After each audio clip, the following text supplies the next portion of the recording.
If you are exercising to be healthy but struggling with your energy, stay tuned because in this episode, I'm going to share with you how energy production actually occurs and what we can do to actually get energy out of our exercise routine.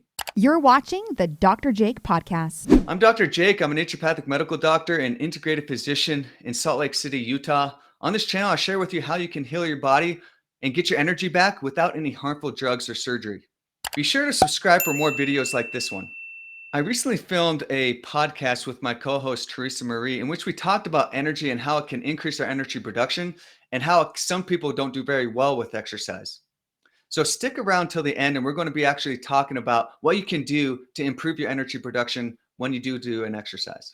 What does exercise actually do to increase energy? I'm sure all of you here have heard, okay, exercise is supposed to increase my energy, but I don't really understand what it's actually doing in our body. So let's talk about that.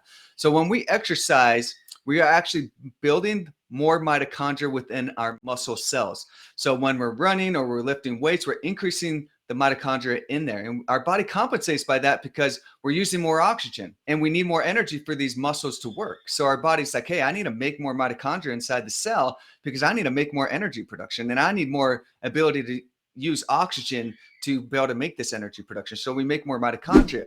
When we have more mitochondria in our body, we're going to be able to make more energy production even when we're not exercising. We're going to feel more energetic. Our muscles are going to work better when we do any type of activity. And our mental state and energy production when we're trying to do mental activities like with our work or study or whatever is going to be improved because we have more mitochondria throughout our entire body.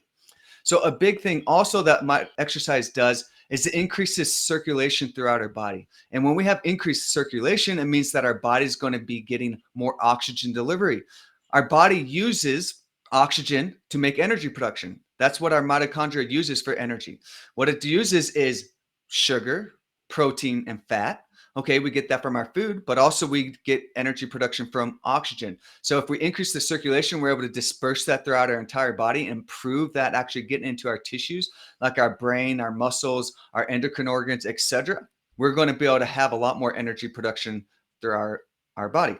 One other cool thing that it does is it increases the efficiency of oxygen consumption. So it's increasing oxygen delivery throughout our entire body, but it's also making it work more efficiently inside our cells. So we're able to make energy better in that regard.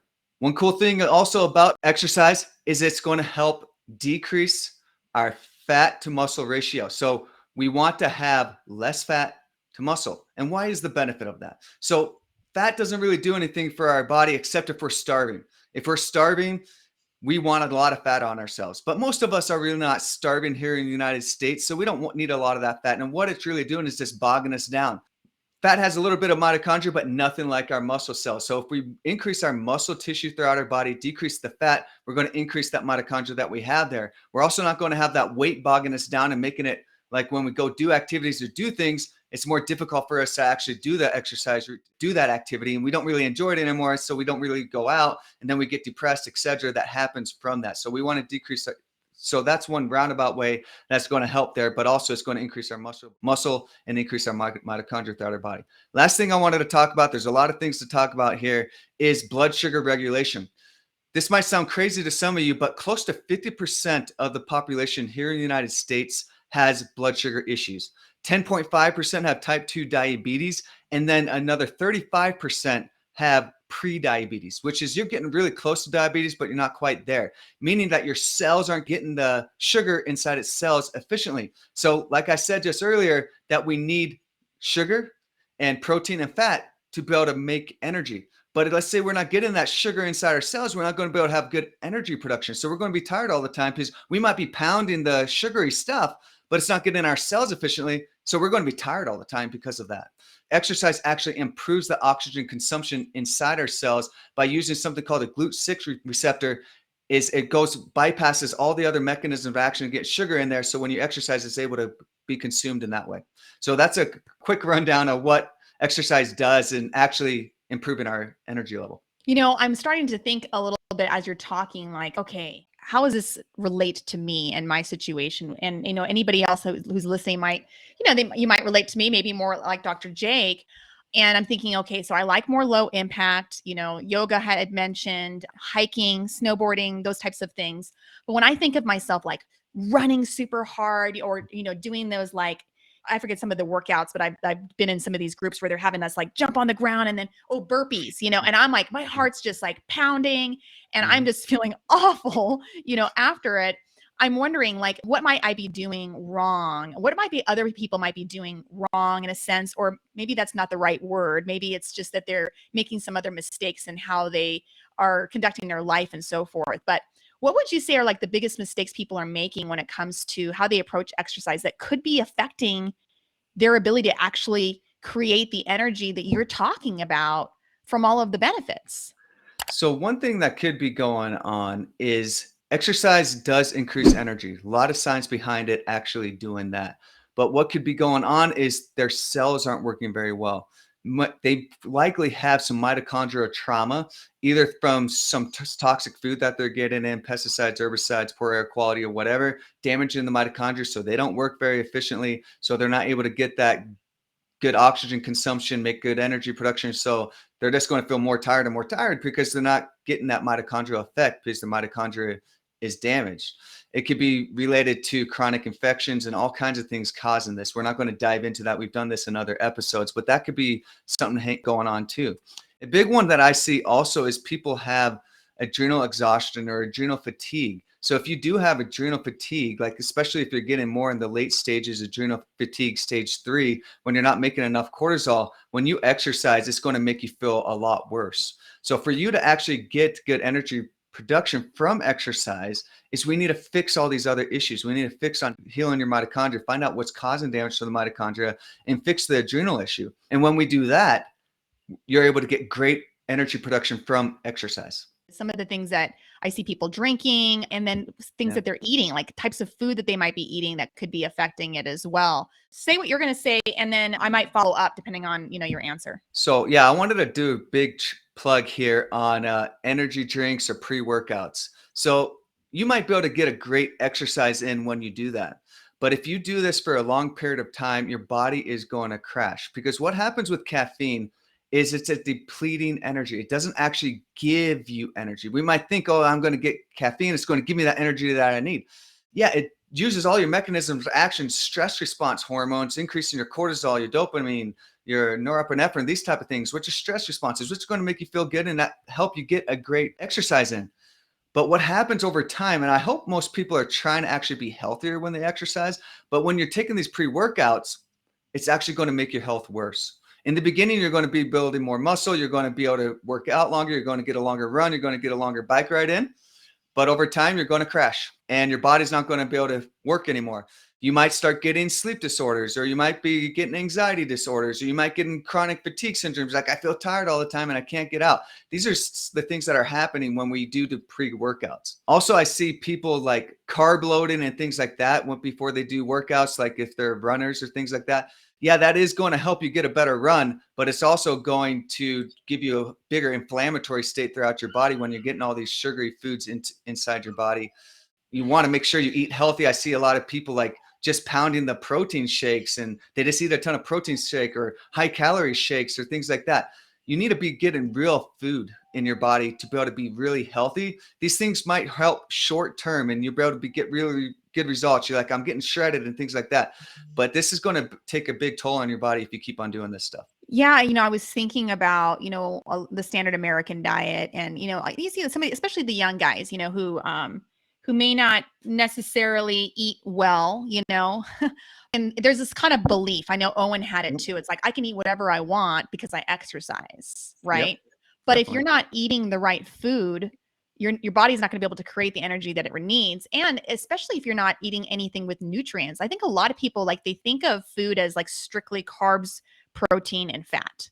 But they Yep. forget like there's a lot of empty carbs, empty proteins, empty fats where you're getting I guess the calorie, but there's no nutrients in it. And those nutrients are there to support those cells so that they can actually do what they're supposed to do. And I can imagine how that could be, affecting some of our energy levels as well when it comes to exercise. One of the other things that I've noticed is I'm not on a keto diet, but I tend to eat a bit more ketogenic in general. I don't eat a lot of carbohydrates and sugars and so forth. I wonder if, and I'm asking you, like, being on a keto diet, does that affect your ability to endure rigorous exercise versus someone who has maybe more of a balanced ratio of, macronutrients? If you are doing the ketogenic diet correctly and making sure you're getting enough calories, you're going to actually be really great at exercise. Sometimes, if you're like doing marathon running, keto is probably not going to be the best option for you because your muscles are going to need quick, fast energy from sugar. Sometimes MCT oils and things like that can be sufficient there, but I think it is going to take a toll if you're really trying to be a competitive runner. So if you're trying to be a competitive runner or long distance running, ketogenic diet isn't going to be the best option. But for everything else, it can be a fantastic option and can help really balance out your fat and your muscle mass ratios. It can make you have more anti-inflammatory diet. It's a great diet for many people. Awesome. Well, for those of us then who are exercising, maybe we're getting the energy that we want, maybe we'd like just a little bit of a boost, and we don't want to jump to those stimulants, which in the long run are just going to help us. What are some things that we can do to support our energy levels during a workout and then also, afterward, right, in our recovery? So things that we can do to increase our energy production from a workout is we can get things to actually make our mitochondria work better. So one is, like I said, L-carnitine. This is what shuttles fatty acids from our bloodstream into our mitochondria. We use fatty acids for energy production, so that helps the shuttling there.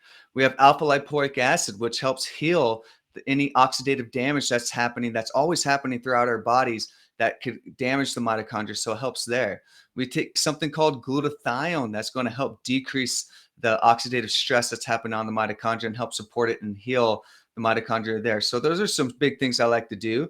After a workout, if you want to actually build the muscle and not lose the muscle mass, is to actually get enough protein in your diet, and taking protein shortly after a workout is really important. People might be thinking here, oh, you bashed my pre-workouts. What am I going to actually do to get a good workout in? There are healthy things that we can do to actually increase our energy production. And that's why I had a lot of patients asking me this question. And this is why I created Terra Brew, to help my patient actually get good at healthy energy production that gives them repleting energy, not depleting energy, actually help the cells work better. And it's not going to cause them to crash throughout the day or later in their lives. So create a Terra Brew Lift. People that really want that stimulating effect, Terra Brew Lift is probably the best one. If they want more of the calming energy, Terra Brew is the great one there. And with Terra Brew specifically, when I've had it before, I typically had it as a hot drink, like in replacement for like a cup of coffee, for example, when I say hot Yep. drink. But I wonder for like a pre-workout, and let me know because you made it. I mean, typically with like a pre-workout drink, I might have like a pre-workout protein shake of some sort. I like chocolate, and I Yep. wonder if just like adding a scoop of the Terra Brew to the pre-workout shake, if that would work. Does it blend well? Would that be a good idea instead of drinking it hot, which doesn't make any sense to me before an exercise? So yes, you definitely can, and I do that myself. Add Terra Brew to my protein shake, and many of my patients have done that without me even telling them, and they say they love it that way. So yes, it works really well that way. But most of the time, I'm kind of weird. I like that warm drink right before my workout because it helps increase that circulation and blood flow, and I gets my juices going because of just the warmth. So you could do it both ways. You could add it to your protein shake in a shaker, or you could do the warm drink right before the workout.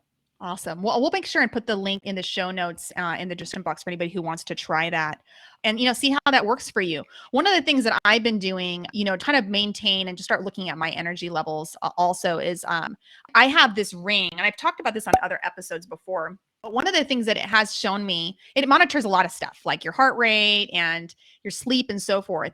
If I exercise a lot, like if I go on this big hike or I went snowboarding and so that kind of a thing, oftentimes the next day, if I don't take like a break, if I don't kind of slow things down a little bit, the next day it'll say, hey, you didn't recover well from your exercise. And I find that if I get a good night's sleep and I just have a little bit more downtime, it doesn't mean I don't exercise at Mhm. all the next day, but like if I just have a little bit more downtime, my scores go up. So I know for me, building in recovery and not like Mhm. exercise just constantly, like every day, Yeah. this like rigorous exercise does tend to help me recover better and be able to enjoy exercise more often. Yeah, that's a great point. Some people are definitely not able to do that every day, and it's really going to mess with their bodies and they're going to crash. So you need to take those breaks so you're able to rest and recover. If you want to learn more about exercise or other topics like this one, click the video to the right. I'm Dr. Jake, and I'll see you there.